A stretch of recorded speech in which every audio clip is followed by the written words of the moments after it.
আমি এক জানাজায় ছিলাম একবার, বাপের জানাজা ছেলে পড়াইতেছিল, কিন্তু আল্লাহু আকবার বলতে পারতেছিল না, কান্নারে কানতে। ছেলে আলেম ছিল, কানতে কানতে কানতে কানতে বাপের জানাজা ছেলে পড়ানো, বোঝেন না, আল্লাহু আকবার বলতে পারতেছিল না, কান্নায় ভাঙ্গা পড়তেছিল। একবার বড় কষ্ট করে জোরে আল্লাহু আকবার বলে উঠছে।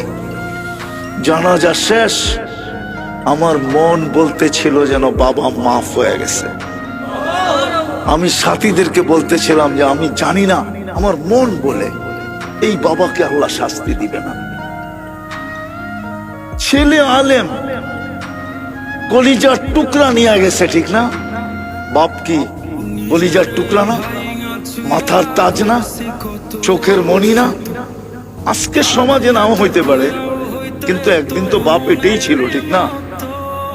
নিয়ে গেছে যিনি, তার বিরুদ্ধে যাওয়া উচিত ছিল, কিন্তু ছেলে কান্না ধৈরা কানছেন বটে, কিন্তু কান্না ধৈরা শেষমেশ কি বলছে? আল্লাহু আকবার, মালিক তুই বড়। এই যে বড়ত্বের স্বীকারোক্তি দিছে।